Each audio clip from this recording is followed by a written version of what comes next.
नमस्कार दोस्तों, मैं डॉक्टर नवीन फोर्टिस ग्रेटर नोएडा हॉस्पिटल में as a senior head and neck onco surgeon. आज हम बात करेंगे कैंसर्स के बारे में। कैंसर्स, उनके टाइप्स, उनको कैसे डायग्नोसिस किया जाता है और उनका ट्रीटमेंट क्या हो सकता है और उसके लिए प्रिकॉशंस क्या क्या है। देखिए, कैंसर का नाम आते ही सबके मन में एक डर पैदा होता है क्योंकि ये बीमारी एक इंडिविजुअल के साथ साथ पूरे परिवार को हिला कर रख देती है। इसलिए कैंसर को जानना, उसके बारे में क्या होता है, उसके टाइप्स क्या हो सकते हैं, आज हम इस विषय पर बात कर रहे हैं। वो कैंसर क्या होता है? बेसिकली कैंसर शब्द को समझने से पहले हम पहले एक शरीर की नॉर्मल संरचना और उसके बारे में पहले बात करते हैं। देखिए, हमारा शरीर खरबों कोशिकाओं का मिलकर बना होता है। ये कोशिकाएं, इनका ये बढ़ती है, पैदा होती है, बढ़ती है, फिर डिवाइड होती है और इनका निष्कासन हो जाता है। ये एक रेगुलर साइकिल है। पर यदि ये साइकिल बिगड़ जाए, मान लीजिए बनने में दिक्कत हो, खराब बने, ज्यादा देर तक रहे शरीर में, तो ये गांठ का रूप धारण कर लेती है। क्योंकि अगर उनका डिस्पोजल नहीं होगा तो ये गांठ का रूप धारण करती है।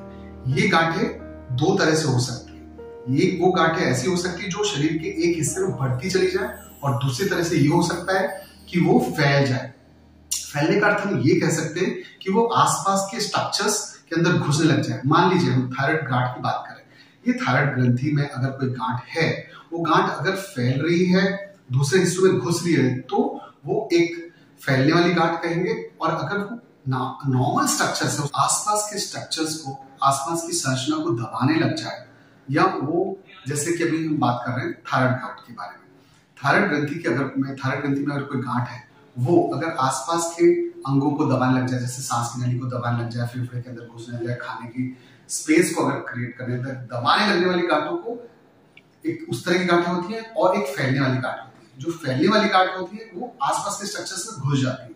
इसीलिए इनको दो भागों में बांट सकते हैं, जिनको हम कहते हैं बिनाइन और एक है मैलिग्नेंट। देखिए, मैलिग्नेंट वाली गांठें फैलती हैं और आसपास के स्ट्रक्चर में घुसती हैं और तेजी से बढ़ती है, जबकि बिनाइन सालों साल पड़ी रहती है। ये गांठें बढ़ती चली जाती है, आसपास के स्ट्रक्चर्स को दबाती चली जाती है। हमको ये डिफरेंशिएट करना चाहिए कि ये गांठें फैलने वाली हैं कि दबाने वाली गांठें हैं। ठीक है, इसी को बिनाइन या मैलिग्नेंट कह सकते हैं। अब टाइप ऑफ कैंसर, देखिए टाइप ऑफ कैंसर अगर मोटा तौर पर बात करें तो तीन भागों में बांट सकते हैं।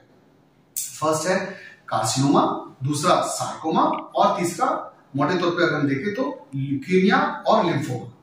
जो सेल्स, जो अगर हम बात करें, सबसे पहले हम आते हैं कार्सिनोमा। कार्सिनोमा एपिथेलियल सेल्स होते हैं। जैसे हम बात करें चमड़ी के ऊपर की लाइनिंग्स या और ऑर्गन्स की, इंटरनल ऑर्गन की लाइनिंग्स, उसके अंदर जो भी ऐसे सेल्स जो बढ़ने लग जाए या फिर उनमें बढ़ोतरी होने लग जाए, तो वो कार्सिनोमा में आते हैं। जैसे इसके अंदर आते हैं lung cancers, prostate cancers, colon cancers, breast cancers, चमड़ी के कैंसर, ये सब चीजें। अब दूसरा टाइप है सार्कोमा। सार्कोमा जो होते हैं वो हड्डी के या उसके अंदर के जो मांसपेशियां होती है, उसके जो ट्यूमर्स होते हैं, उनको हम सार्कोमा में डिवाइड कर सकते हैं। अब तीसरे आते हैं ल्यूकेमिया, लिम्फोमा। ये वाले सेल्स ऐसे होते हैं जो कि blood cells, white blood cells, इनके स्ट्रक्चर्स में एब्नॉर्मलिटी हुई या कुछ हुआ, ये सब, या लिम्फ नोड्स के जो ट्यूमर्स होते हैं वो लिम्फोमा के अंदर जाते हैं। तो इस तरह से हम मोटे तौर पे हम तीन तरह से क्लासिफाई करते हैं। अब हम बात आती है कि इनको कैसे डायग्नोसिस किया जाए और ये कैसे। देखिए, अब मॉडर्न जमाने के हिसाब से बहुत सारी टेक्निक्स हैं, जैसे कि पेट स्कैन हुआ, सीटी स्कैन हुआ, एमआरआई हुए, अल्ट्रासाउंड हुआ, बायोप्सीज हुई, खून की जांचें हुई, हार्मोन की जांचें हुई। इन सब से हम इनको डायग्नोसिस करके हम ये एक उस पर पहुंच जाते हैं कि निष्कर्ष की किस टाइप का कैंसर है। अब इसका इलाज की बात करते हैं।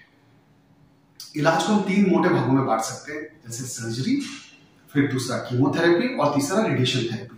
देखिए, सर्जरी में सबको पता है कि वो पूरी गांठ को हम फॉर्म पे निकाल लेते हैं, उसको हम कह सकते हैं कि सर्जरी से हमने कैंसर से छुटकारा ले लिया।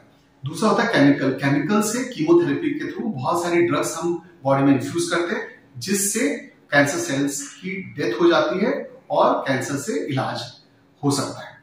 इसी तरह से रेडिएशन, जिसमें विकिरण या किरणों के द्वारा कैंसर सेल्स को श्रिंक कर देते हैं और इससे कैंसर से निजात पाई जा सकती है। तो इस तरह से हम कैंसर से इलाज इस तरह के तरीकों से हम कर सकते हैं। अब आता है प्रिकॉशंस।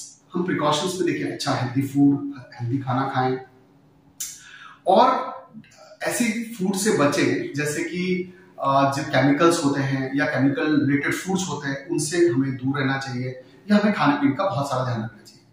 और सबसे बेस्ट बात होती है अगर हम डिटेक्शन है या हमें कहीं भी डाउट आ रहा है तो हमको इन सब के लिए हमको स्क्रीनिंग प्रोग्राम्स होते हैं बहुत जगह, या हमको जाके डॉक्टर से मिलना चाहिए, कैंसर सर्जन से मिलना चाहिए, अपनी गांठ के बारे में डिस्कस करना चाहिए, ताकि हमको एक एग्जैक्टली पता चले कि क्या हम इसका कैसे कर सकते हैं और इससे कैसे निजात पा सकते हैं। देखिए ये मंथ जो फरवरी है ये कैंसर अवेयरनेस मंथ है। इसमें ग्रेटर नोएडा फोर्टिस भी पूरे महीने बहुत सारे कैंप्स और बहुत सारे स्क्रीनिंग प्रोग्राम्स रन कर रहा है। सो कई बार अगर मन में ऐसा लगता है कि हमको ऐसा डाउट आता है तो हमको बड़े हॉस्पिटल्स में, फोर्टिस ग्रुप्स के हॉस्पिटल्स में आकर वहां पर अपना ये सब जांचें स्क्रीन कर सकते हैं और इनका लाभ उठाया जा सकता है।